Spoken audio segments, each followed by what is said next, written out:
Hello, this tutorial is going to go over the WIG assessment of basic concepts, or the WABC. The basic materials that you need for this are your examiner's manual and then either level 1 or level 2 of the book, depending on the age of your client, and then either level 1 or level 2 of the protocol, same depending on the age of your client. So just make sure that you double check the age, and there is a 1-year overlap, so make sure that you think about your client's capabilities as well when you make that decision.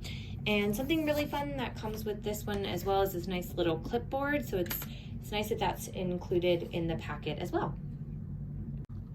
For this tutorial, we're only going to look at A Day at the Zoo, so that is the level 1 book and the level 1 protocol. The rules are the same for both, so we don't need to necessarily go over both.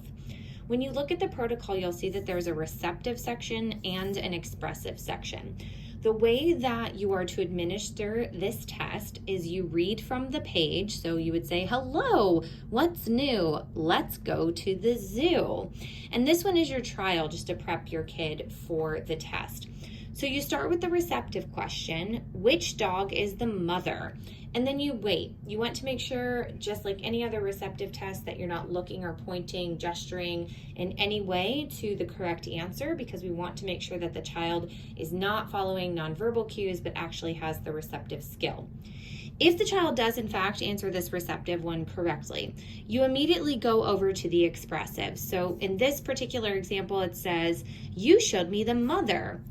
This dog, point to large dog on the right. So make sure that you read in parentheses. So you want to point to this one right here. This dog is the, and then you'll stop and you wait for the child to respond. There are acceptable responses in bold. When a child gets any receptive question correct, they get a 1 no matter what, 0 if they get it incorrect. Expressive is a little different. If they get one of the bold answers, they get a 2. If they get one of the ones not in bold, so an acceptable answer but not necessarily the best answer, they get a 1. And then if they get it incorrect, they get a 0. So keep in mind that you'll do receptive first, then the expressive one that follows.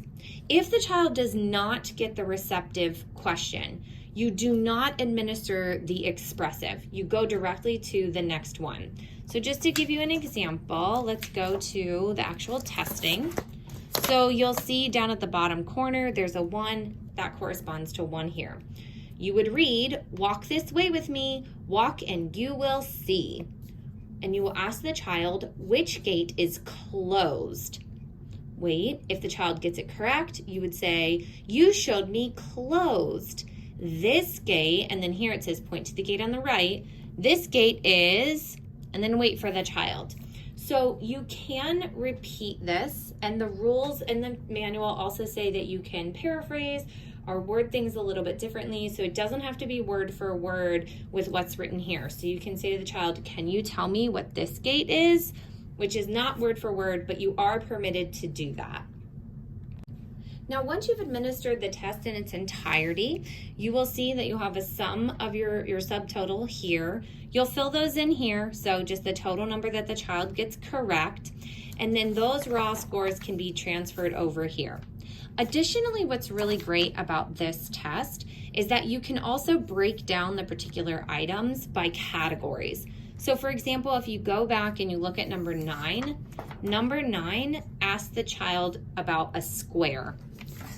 And all of the questions to do with colors and shapes are 9, 11, 21. So if the child's getting them incorrect, you can see which category of basic concepts seems to be the struggle for the child. Just very good additional information for you to have about this particular test. Now, once you have those raw scores, keep in mind the raw score doesn't really tell us too much. So we need to take those raw scores and we're going to need to convert them to those standard scores. So this is where we're going to pull our examiner's manual back out. And you will see on page 57, this is level 1, so pay attention to those ages. And then additionally, you're going to go in here and make sure that you're looking at the age of the child here, because that is going to be different depending on the age of your child. So you want to make sure you're on the right one. You find the raw score, convert that to a standard score. Now, for this test, you don't have the choice between 90 and 95%, the confidence intervals like other tests. This one just has 90, and those upper and lower limits are right here for you. So just remember that trick from another video is you just take the paper. Let's say the kid gets a raw score of 27. That'd be a standard score of 55, lower limits 46, upper limits 64, and then a less than 1 percentile rank, which that can all be filled in here. Then when you want to get the age equivalent, that is the very last page of this particular section.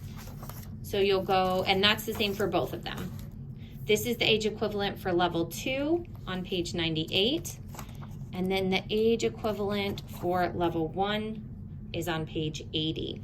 And those age equivalents are right here. So receptive, expressive, those are split up, just keep that in mind. And you can put that right here on the age equivalent on the front. And then you can do the raw scores total, get that total raw score, and then convert that the exact same way. So a pretty basic test, pretty straightforward, gives you basic concepts for children, pretty easy to administer, fun pages. Hopefully that helps. Any questions or comments, just put them below.